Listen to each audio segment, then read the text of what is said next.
கர்த்தருடைய பரிசுத்த நாமத்திற்கு மகிமை உண்டாவதாக. இன்றைய வசனம் யோசுவாவில் கூட நம்ம 10வது அதிகாரத்தில் நம்ம பார்க்கும் பொழுது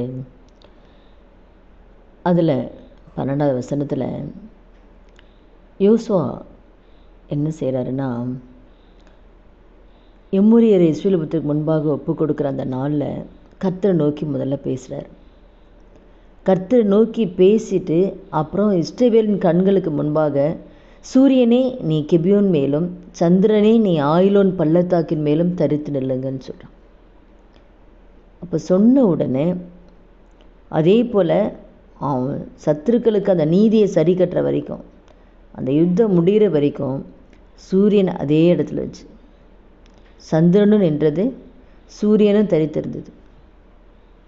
எவ்வளோ ஒரு ஆச்சரியம் பாருங்கள். ஒரு மனுஷ சொல் கேட்டு ஆண்டவர் எப்படி சூரியனையும் சந்திரனையும் கர்த்தர் நிறுத்திட்டார்.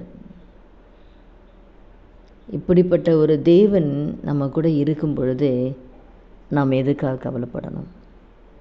அவன் முதல்ல என்ன ஆண்டவர்கிட்ட பேசுகிறான். அதுதான் ஃபஸ்ட்டு கர்த்தரை நோக்கி பேசிட்டு அதுக்கப்புறம்தான் சூரியன் கிட்ட பேசுகிறான். சூரியனே நீ கிபியோன் மேலே, சந்திரனே நீ ஆயிலோன் பள்ளத்தாக்கின் மேலே அப்படியே நில்லு. அந்த கட்டளை கொடுக்குறான்.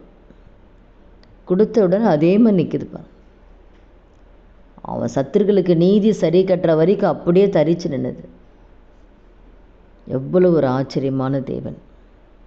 இந்த நாளில் கூட இந்த சூரியனையே சந்திரனையே நிற்க வைக்கிறாருன்னா நமக்காக நம்முடைய வார்த்தைக்கு எவ்வளோ வல்லமை ஆண்டவர் கொடுத்துருக்காரு. நம்ம என்ன சொல்கிறோமோ அதை கர்த்தர் செய்கிறாரு.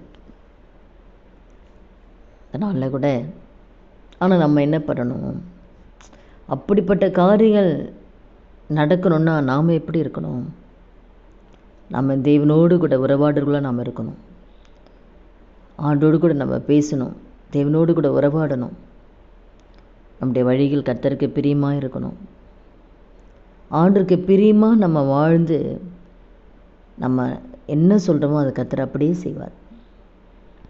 நீங்கள் எந்தெந்த காரியத்தை குறித்து நீங்கள் கவலைப்படுறீங்களோ, நம்ம வழிங்க ஆண்டருக்கு பிரியமாக இருந்துட்டா நம்ம எந்த காரியம் ஆண்டோட கேட்குறோமோ அது கண்டிப்பாக ஆண்டர் கொடுப்பார். இருதயத்தின் வேண்டுதல்களை அருளி செய்வார். நம்ம ஆண்டருக்கு பிரியமாக வாழ்ந்து நம்ம பேசலாம், நம்ம கட்டளை கொடுக்கலாம். ஆண்டவரே இது எனக்கு செய்யுங்க டாடி, இது செய்யுங்க.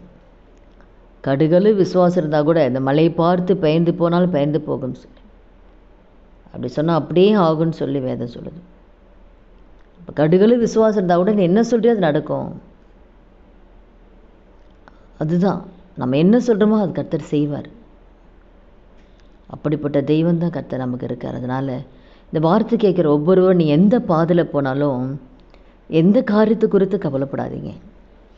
பிரச்சனை மத்தியில் கடந்து போகலாம், பாடுகள் மத்தியில் கடந்து போகலாம். இல்லை கடன் பிரச்சனைனால இந்த கடன் பிரச்சனை தான் எப்படி வெளியில் வரப்போகிறனே, பல லட்சங்களுக்கு கடனாக இருக்கலாம்.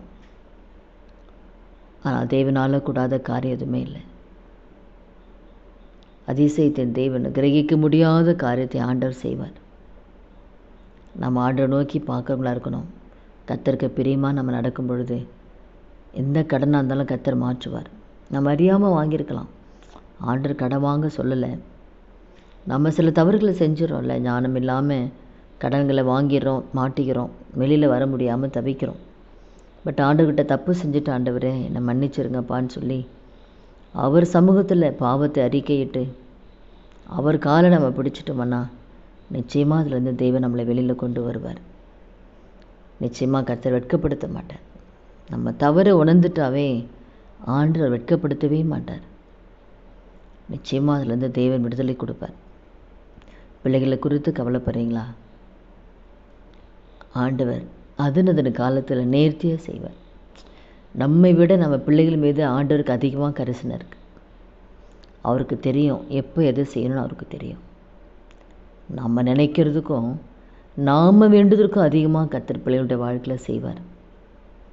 அதனால் எந்த காரியத்தை குறித்து கவலைப்படாதீங்க, சோர்ந்து போகாதீங்க.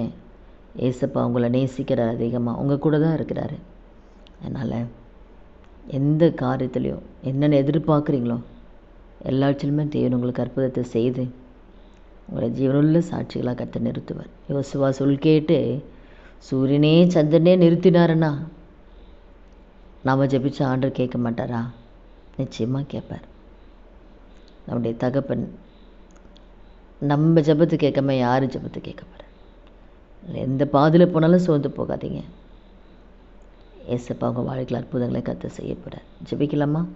துதிகள் மத்தியில் வாசம் செய்ய நல்ல தகப்பனே, இயேசுவின் நாமத்தில் நம்முடைய சமூகத்தில் வருகிறோம்ப்பா. இந்த வார்த்தை கேட்குற ஒவ்வொருத்தர் வாழ்க்கையில் ஆண்டவரே, யோசுவா சொன்ன அந்த வார்த்தையில் ஆண்டவரே சூரியனையும் சந்திரனையும் நிற்க வச்சிங்களேப்பா. எப்படி ஒரு மனுஷன் சொல் கேட்டு கர்த்தர் இயற்கை நிறுத்தினீங்களே, எத்தனை அன்புள்ள தேவன் ஆண்டவரே. இந்த வார்த்தை கேட்குற ஒவ்வொருத்தர் வாழ்க்கையிலே ஆண்டவரே, ஒவ்வொருத்தர் இருத்தில் இருக்கிற பாரங்கள், கவலைகள், வேதனைகள் எல்லாம் உங்களுக்கு தெரியும் ஏசப்பா. எல்லா பிரச்சனையும் விடுதலை கொடுங்க ஏசப்பா. ஒவ்வொருத்தர் கண்ணீரை கழிப்பாய் மாற்றுங்க டாடி. ஒவ்வொருத்தர் வாழ்க்கையில் இருக்கிற எல்லா துக்கங்களையும் சந்தோஷமாக மாற்றுங்க. எந்த காரியத்துக்காக பிள்ளைங்க கவலைப்படுறாங்களோ அவங்க வாழ்க்கையில் அற்புதங்களை செய்யுங்க டாடி. அதிசயங்களை செய்யுங்கப்பா. கிரகிக்க முடியாத காரியங்களை செய்கிற தேவன் அல்லவா நீரின் தகப்பன் ஆண்டவரே. ஒவ்வொரு வாழ்க்கையிலையும் செய்து உங்கள் நாமத்தை நீங்கள் மையப்படுத்துங்க சப்பா. அப்படியே நீங்கள் செய்வீங்க. அதுக்காக உமக்கு ஸ்தோத்திரம். இயேசுவின் நாமத்தில் ஜெபிக்கிறோம் நல்ல பிதாவே, ஆமென். கர்த்தர் நாமத்துக்கு மகிமை உண்டாகும்.